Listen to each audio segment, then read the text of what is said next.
Hari ini adalah program yang spesial sekali hari ini di mana kita akan sama-sama pelajari dan merayakan Hari Pentakosta. Kita akan benar-benar belajar apa arti dan saya akan mengundang kita semuanya untuk mengalami kuasa Tuhan. Mari kita masuk bersama-sama dalam program Life Unlimited.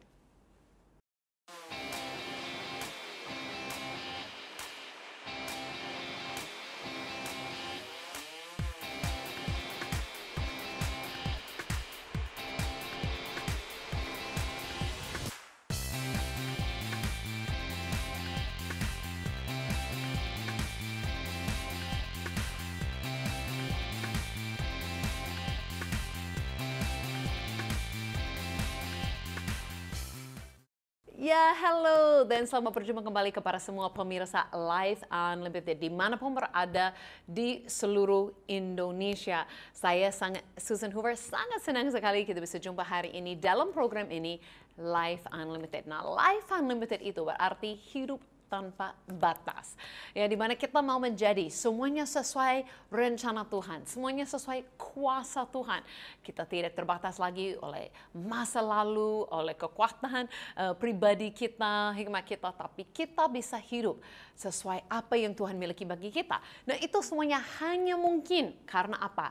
Karena hari Pentakosta. Nah, banyak orang berpikir kalau hari Pentakosta itu hanya beberapa hal tertentu yang terjadi. Tapi saya mau kita hari ini, saya mengundang semua hari ini untuk mari mengalami kuasa Tuhan. Kuasa Tuhan itu ada tujuan dan kuasa Tuhan dapat mengubahkan kehidupan kita. Ya, jadi saya berharap hari ini semua siap-siap untuk belajar bersama-sama. Ya, di mana kita akan mungkin punya pengertian lebih dalam dan lebih benar Alkitabiah terhadap hari Pentakosta. Nah, saya tahu mungkin di Indonesia hanya beberapa denominasi saja mungkin yang mau ingatin atau merayakan hari Pentakosta. Tapi sebenarnya hari Pentakosta itu untuk kita semua. Dari denominasi apapun, ya kepercayaan apapun, semua yang percaya kepada Yesus sangat penting untuk kita mengerti dasar-dasarnya hari Pentakosta itu bagi kita. Sekalipun mungkin ada beberapa hal yang kita tidak setujui dan itu saya tidak akan bahas hari ini. Saya akan lebih fokus kepada inti pencurahan Roh Kudus hari ini.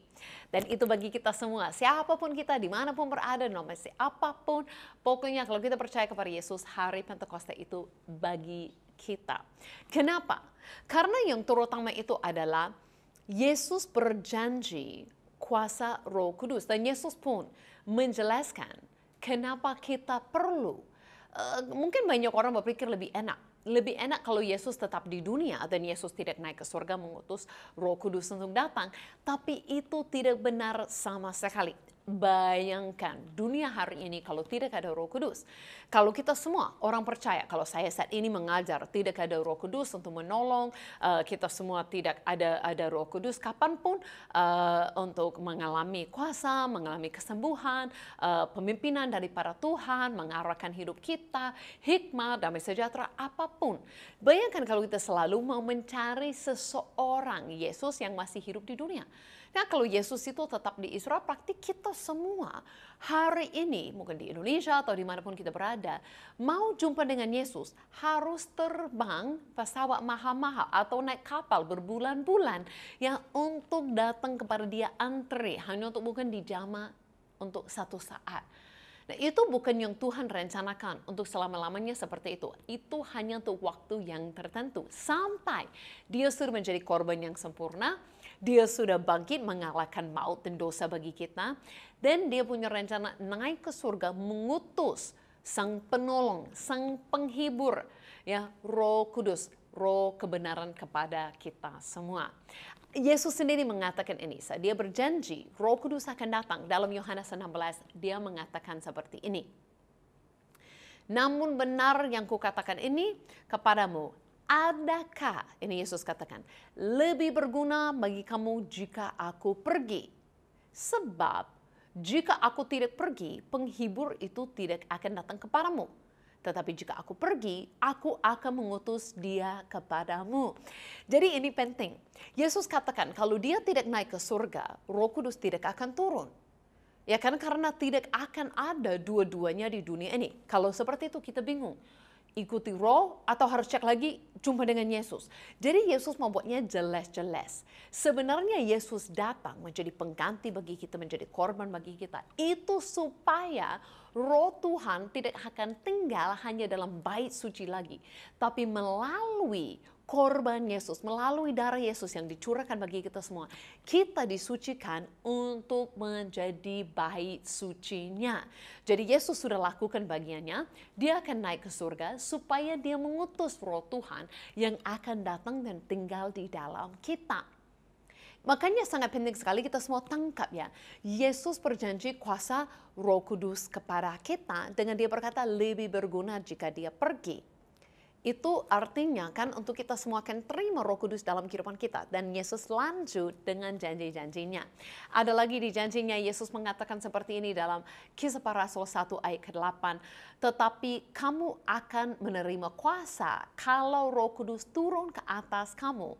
Dan kamu akan menjadi saksiku di Yerusalem dan di seluruh Yudea dan Samaria dan sampai ke ujung bumi.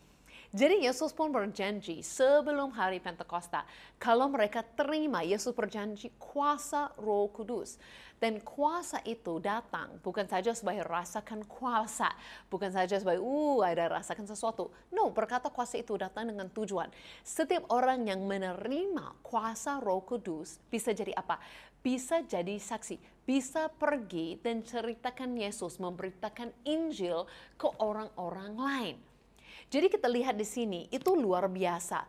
Kenapa Yesus pun berkata kepada murid-muridnya untuk tunggu untuk menerima Roh Kudus. Nah, kita hari ini tidak ada perintah menunggu.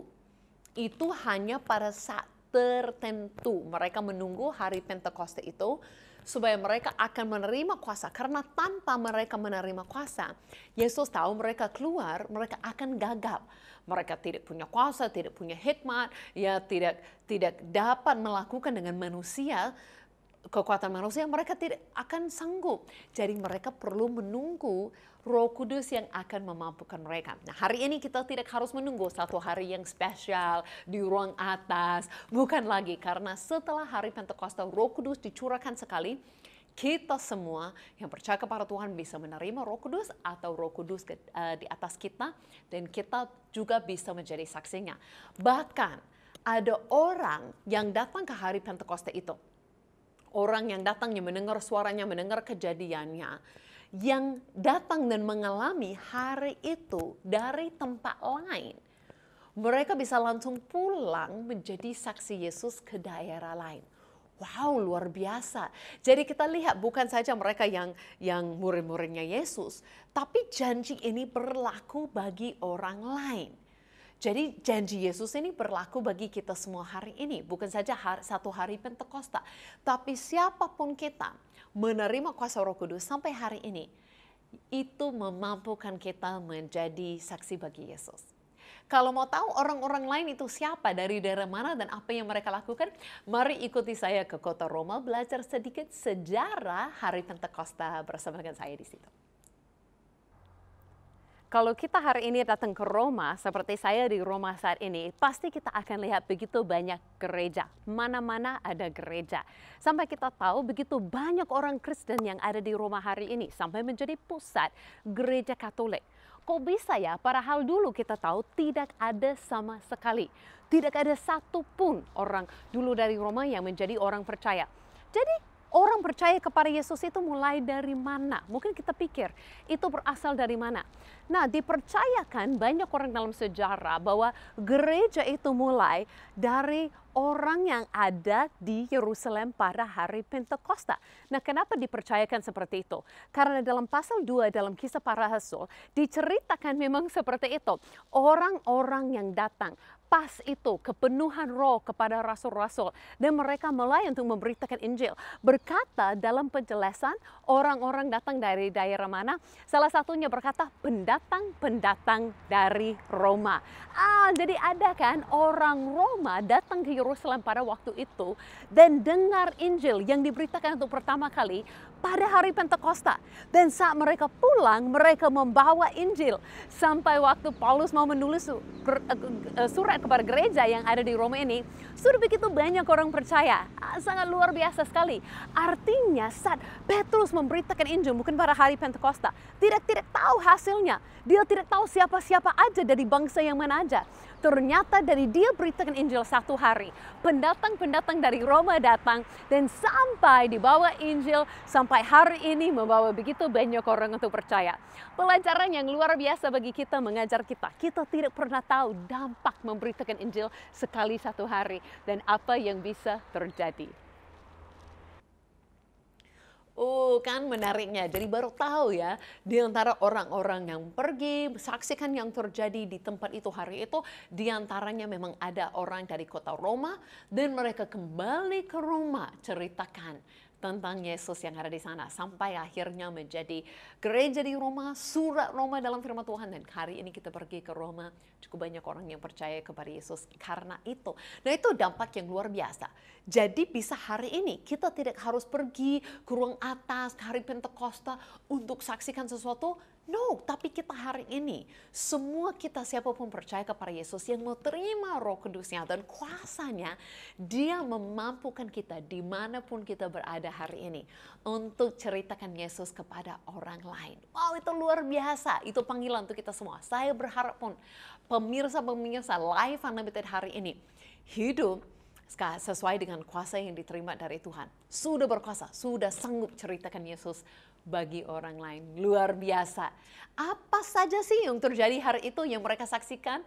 Mari kita baca bersama-sama itu dalam Kisah Para Rasul pasal yang kedua, di mana dikatakan ketika tiba hari Pentakosta semua orang percaya berkumpul di satu tempat.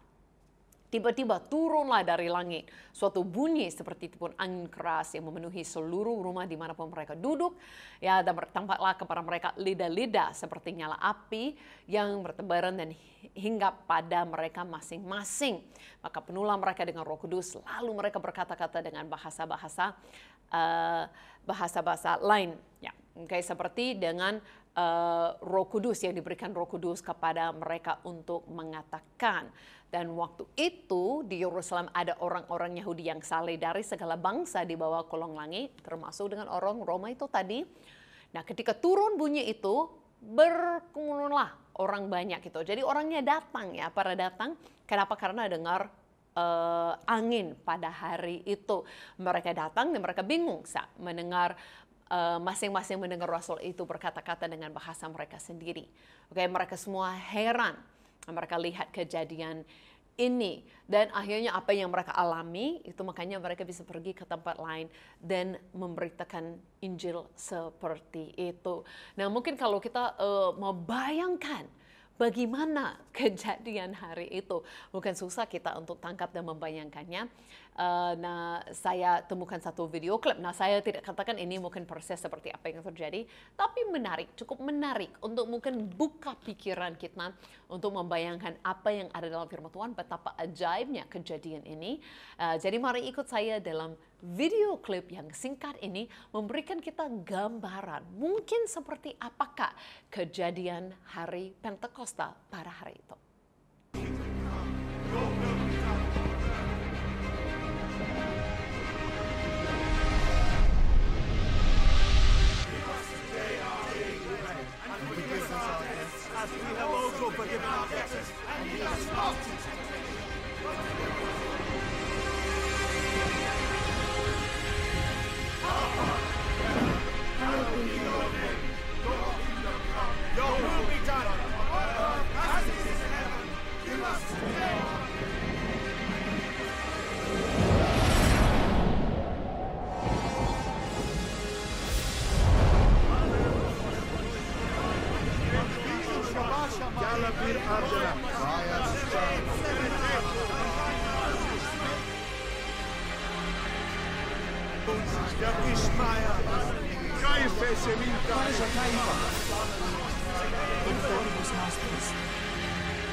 Now we can leave this place. Now, spread his word. Menarik, menarik, menarik. Wow, mungkin tidak pernah membayangkan seperti itu. Ya, anginnya benar-benar turun, jum, gitu kan dari surga. Nah, bukan persis seperti itu yang ada dalam klip ini. Tapi saya percaya ini cukup menarik untuk membuat kita sadar bahwa Tuhan membuat hari itu luar biasa. Memang itu pertama kali kita bisa lihat. Roh Kudus turun seperti itu untuk penuhi umat-umatnya. Nah, kita tidak harus alami proses seperti itu hari Pentakosta. Saya belum pernah alami seperti itu. Ya, dengan nampaknya api atau dengar suara angin begitu besar. Tidak harus seperti itu. Saya mau kita mengerti bahwa inti daripada Roh Kudus turun artinya pada saat itu kita tidak hidup lagi dengan mencari tulisan Tuhan dari luar seperti hukum Taurat dulu untuk apa yang boleh lakukan dan apa yang tidak. Tapi menjadi hari itu kita yang terima Roh Kudus mulai hidup oleh Roh. Nah, bukan artinya kita tidak cari lagi tulisan Tuhan seperti Alkitab dan terima pelajaran, bukan sama sekali. Saya hari ini buktinya banyak baca Alkitab, banyak baca ayat-ayat untuk kita hari ini. Maksud saya ada perbedaan yang cukup besar dengan orang yang hidup dalam perjanjian lama dan ini adalah orang yang masuk perjanjian baru. Nah, rencananya Tuhan kita hidup di dalam perjanjian baru itu hidup oleh Roh Kudus. Nah, sebelumnya bukan hukum Taurat itu tidak baik. Itu baik, tapi sangat terbatas sekali. Itu sangat terbatas, kata bahasa Inggris itu kan limited ya. Itu artinya kan terbatas dengan hanya tahu, tidak mencuri, tidak bohong ya, tidak membunuh, ya tidak lakukan, tidak menyembah Tuhan yang lain. Jadi ada berapa tidak boleh. Nah, itu berkata ya tidak mencuri, tapi mungkin tidak mengajarkan kita, beri kita kemampuan untuk mau memberi. Contohnya ada berkata untuk tidak berbohong, tidak beri saksi yang palsu, tapi tidak beri kemampuan atau mengajar kita, menolong kita seperti Roh lakukan untuk beri kesaksian yang baik, beri kesaksian yang benar, beri kesaksian tentang Yesus. Jadi kita bisa lihat hidup di bawah hukum Taurat sebelumnya sangat terbatas, mengajar kita jangan. Kita tahu jangan melakukannya, tapi tidak memampukan kita untuk melakukan yang baik. Tapi saat mereka menerima Roh Kudus, wow, perubahan yang besar terjadi di mana mereka menerima kuasa Tuhan bukan saja untuk tidak jatuh lagi dalam dosa, tapi untuk mengajar kita melakukan yang baik. Kita bisa lihat mereka bukan berbohong lagi, beri saksi palsu lagi, atau seperti Petrus dulu, ya, untuk tidak bisa mengatakan mengaku dia bersama dengan Yesus. Saat menerima kuasa Roh Kudus, mereka mampu untuk bersaksi, mereka mampu untuk melakukan yang baik. Jadi itu perbedaan yang besar. Kita harus tahu bahwa hari Pentakosta dikatakan orang Roma ada di situ, orang-orang lain dari kolong langit, semua suku ada di Yerusalem pada hari itu. Kenapa mereka ada pada hari itu? Karena hari Pentakosta itu perayaan Yahudi besar. Mereka semua kumpul di situ. Apa yang mereka rayakan, mereka lagi merayakan, itu ada hukum Taurat diberi yang oleh Musa. Nah, pas pada hari itu, Tuhan memilih untuk mengutus Roh Kudus datang. Untuk menunjukkan kepada kita masuk perjanjian baru. Kita tidak hidup lagi di bawah hukum Taurat. Kita masih menghargai dan tahu hukum Taurat ada tujuannya. Tetapi kita sekarang hidup di bawah oleh Roh Kudus, dipimpin oleh Roh Kudus. Dan itu tidak bebas untuk melakukan apapun yang kita mau, karena dipimpin oleh Roh Tuhan. Ini dikatakan jelas untuk kita dalam Roma 7 ayat yang ke-6. Berkata apa? Tetapi sekarang kita telah dibebaskan dari hukum Taurat, sebab kita telah mati bagi Dia yang mengurung kita. Sehingga kita sekarang melayani dalam keadaan baru menurut Roh dan bukan lagi dalam keadaan lama menurut huruf hukum Taurat. Nah, bukan hukum Taurat itu salah atau tidak baik, tapi itu adalah tujuan untuk menunjukkan kepada kita perlu seorang juru selamat. Itu hanya mengatakan apa yang tidak boleh, tapi tidak beri kemampuan kepada kita. Makanya kita lihat semua orang gagal. Tidak sanggup untuk melakukan yang baik. Kayaknya Tuhan katakan begitu penting, lebih berguna jikalau dia naik ke surga. Karena kalau Tuhan naik ke surga, dia datang kepada kita sebagai roh. Nah, saat Yesus datang sebagai manusia, dia samping muridnya. Tapi dia datang sebagai roh, dia masuk ke dalam mereka dan mengurapi mereka dari luar. Dan itu berkuasa kemampuan untuk mereka lakukan yang baik. Wow, bersyukur sekali. Jadi dulunya sangat terbatas, tapi sekarang kita boleh mengalami yang tidak terbatas oleh Tuhan. Jadi makanya saya mengundang kita semua hari ini, mari mengalami kuasa Tuhan. Masuk dalam, seperti nama program ini, hidup yang tidak terbatas. Hidup yang dimana saya tidak hidup lagi oleh kemampuan saya sendiri, kepintaran saya sendiri, ya kekuatan saya sendiri. Tapi saya boleh hidup oleh kuasa Tuhan. Wah, itu luar biasa dan itu ada bagi kita semua. Saya mau kita masuk sekarang dalam satu lagu yang ceritakan seperti ini. Kami terima. Mari kita semua nyanyi bersama-sama dan nyanyikan bagaimana kita semua terima kuasa Tuhan. Kami yang telah ditebus dengan darah yang kudus. Kami mengangkat pujian bagi-Mu Tuhan. Pujian bagi-Mu. Kami bagi kudus-Mu sebagai bukti karya-Mu. Nyatakan Kau besar dan hidup. Berlari sampai tujuan, mendapatkan mahkota kekal. Kami terima kuasa-Mu Tuhan. Kami terima kemenangan yang Engkau sediakan. Untuk kami bawa di setiap langkah. Dimanapun kami berdiri, kemanapun di situ pasti mujizat-Mu terjadi. Kami terima, kami terima kuasa-Mu Tuhan. Kami terima Engkau sediakan untuk kami bawa di setiap langkah. Dimanapun kami berdiri, kemanapun kami kan pergi, di situ pasti mujizat-Mu terjadi. Amin. Berkata kita semua bisa terima kuasa Tuhan dan melakukan mukjizat. Betul sekali, karena apa yang terjadi hari Pentakosta masih berlaku bagi kita. Bukan saja satu kejadian kita ingat-ingat dan kita minta persis kejadian itu. No, Roh Kudus sudah dicurahkan. Jadi kalau kita sudah terima Roh Kudus, jangan kita menunggu lagi hari Pentakosta. Hari Pentakosta ini kita hanya mau ingatkan, tapi kita boleh alami setiap hari Roh Kudus dalam kehidupan kita.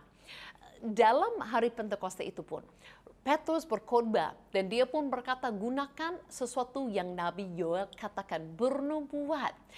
Bunyinya seperti itu. Seperti ini. Tetapi itulah yang difirmankan Allah dengan perantaraan Nabi Yoel akan terjadi pada hari-hari terakhir. Demikian firman Allah, bahwa aku akan mencurahkan rohku ke atas semua manusia, maka anak-anak lelakimu dan perempuan akan bernubuat, dan ternak-ternakmu akan mendapatkan penglihatan-penglihatan, dan orang-orangmu yang tua akan mendapatkan mimpi.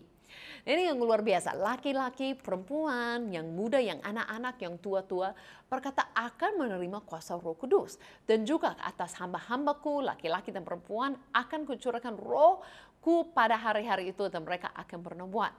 Dan aku akan mengadakan mujizat-mujizat di atas, di langit, dan tanda-tanda di bawah, di bumi, darah, dan api, dan gumpalan-gumpalan asap. Nah, berkata pun sampai ayat 21, dan barang siapa yang bersuruh kepada nama Tuhan akan diselamatkan. Jadi Tuhan janjikan mujizat. Tuhan janjikan kita tidak hidup lagi dengan biasa. Ya, bahkan saya mau kita mengerti, Roh Kudus itu memberi hidup yang berkuasa kepada kita. Ya, untuk maksudnya bahwa kita bisa berdoa dan lihat mujizat itu terjadi. Kita tidak terbatas lagi dengan dulu Tuhan jaraknya jauh dan mungkin Tuhan hanya mendengar beberapa orang. Kita dalam perjanjian baru, oleh korban Yesus, kita semuanya sudah disucikan, sudah diselamatkan oleh Yesus, dan kita terima hadiratnya. Bukan saja nanti di surga satu hari, tapi kita semua hari ini sudah terima hadirat Tuhan yang berkuasa dalam kehidupan kita. Dan kita bisa lihat dan alami hal-hal ajaib terjadi juga hari ini. Bahkan sepanjang program ini ada nomor telepon, nomor WhatsApp untuk hubungi kami. Dan setiap hari ada pemirsa-pemirsa yang nelpon kami atau WhatsApp kami minta doa dan mukjizat itu terjadi. Bukan saja pada hari-hari itu, tapi hari-hari ini juga. Contohnya kemarin saya baru terima kabar ada seorang bapak yang sudah cukup tua, 70 tahun. Tapi Tuhan masih bisa lakukan mukjizat. Tadi pun berkata yang tua masih bisa berkuasa, dapat mimpi. Nah ini dari Jawa ada seorang bapak mengalami, dia meminta dukungan doa karena mengalami sakit bagian kanan dan harus pakai tongkat. Nah selanjutnya dia memberi kabar sudah bisa mulai jalan pelan-pelan. Kemudian 10 hari berikut dia beri kabar lagi. Katanya, terima kasih atas doanya, saya sudah bisa berjalan tanpa menggunakan tongkat. Nah pada masa tuanya pun masih bisa alami mukjizat. Kenapa? Karena Tuhan tidak terbatas. Roh Kudus masuk ke depan kita itu beri hidup yang berkuasa. Makanya jangan kita anggap hari Pentakosta itu sesuatu yang kita tidak perlu pelajari. No, kita perlu tahu bahwa Tuhan pun sudah memberi roh itu kepada kita. Kita pun memiliki hidup yang berbeda hari ini. Hidup yang berkuasa. Kenapa? Karena hadirat Tuhan ada sama kita. Amin. Makanya pentingnya semua pelajari inti daripada hari Pentakosta. Apa? Yesus berjanji, kuasa Roh Kudus kepada kita, berjanji kita akan sanggup untuk bersaksi kepada orang lain. Ya, sekarang kita hidup oleh Roh. Jadi bukan lagi di bawah hukum Taurat, tapi sudah hidup oleh roh yang ada di dalam kita semua, memimpin kita dalam kebenaran. Dan yang ketiga itu adalah Roh Kudus memberi hidup yang berkuasa. Bahkan saat ini saya mau berdoa untuk semua pemirsa dimanapun berada. Yesus terima kasih, Engkau bukan jauh daripada kami di surga, tapi Engkau naik ke surga dengan tujuan mengutus Roh Kudus datang kepada kami. Supaya kuasamu, kemampuanmu ada bersama dengan kami. Terima kasih Tuhan dan di dalam namamu Yesus. Saya berdoa saat ini untuk semua pemirsa mungkin yang sakit atau mengalami sesuatu yang bukan daripada Engkau. Terima kasih Tuhan, kuasamu tidak terbatas. Bahkan melalui TV ini Engkau dapat menyembuhkan mereka. Saat ini di dalam nama Yesus kami percaya Tuhan, kami akan saksikan mukjizat-mukjizat-Mu terjadi. Engkau beri kepada kami semua hidup yang luar biasa, hidup yang berkuasa. Kami hidup oleh Roh-Mu. Kami akan lihat hal-hal yang luar biasa terjadi. Di dalam nama Yesus kami terima. Amin. Yang mau didoakan lebih lagi boleh segera hubungi tim setelah program ini selesai. Kenapa? Karena kami percaya mukjizat-mukjizat bukan saja pada 2000 tahun yang lalu, tapi masih ada bersama dengan kita sampai hari ini, sesuai dengan janji firman Tuhan. Dan kita akan jumpa lagi dalam program Life Unlimited ini, belajar lebih lagi, hidup yang tidak terbatas, tapi hidup yang luar biasa di dalam Tuhan. Minggu depan, hari ini, di jam ini, di channel ini, bersama dengan saya, Susan Hoover. Sampai kita jumpa lagi, Tuhan Yesus memberkati.